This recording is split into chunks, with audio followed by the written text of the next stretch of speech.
देश की wealth report. 5 सालों में अमीरों की बढ़ेगी संख्या। भारत में तेजी से बढ़ रहे सुपर रिच पर्सन। 250 करोड़ की संपत्ति वालों की संख्या 58%। एक और रिकॉर्ड भारत के नाम होने की तैयारी। अरबपतियों के मामले में तीसरे बड़े देश भारत में अत्यधिक अमीर यानी सुपर रिच यूएचएनआई तेजी से बढ़ रहे हैं। प्रॉपर्टी कंसल्टेंट नाइट फ्रैंक की द वेल्थ रिपोर्ट 2023 के मुताबिक 5 साल में देश में $3 करोड़ यानी कि 247 करोड़ रुपए से ज्यादा संपत्ति वाले लोगों की संख्या 58.4% से बढ़कर 19,119 हो जाएगी। 2022 की बात करें तो 2022 में 12,069 अल्ट्रा हाई नेटवर्थ इंडिविजुअल्स थे।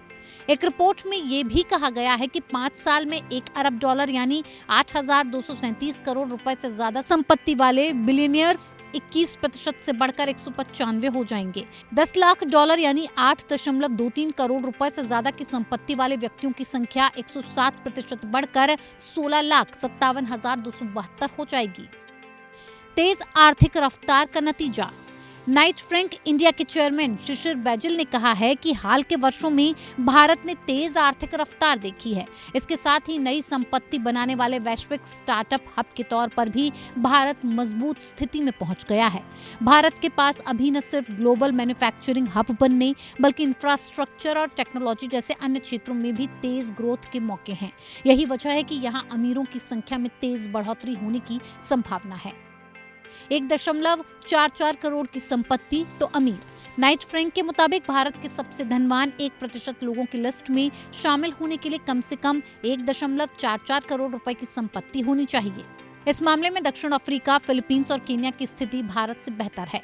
25 देशों की इस लिस्ट में भारत 22वें स्थान पर और मोनाको अव्वल है, जहां टॉप 1% अमीरों में शामिल होने के लिए 102 करोड़ रुपए की संपत्ति चाहिए।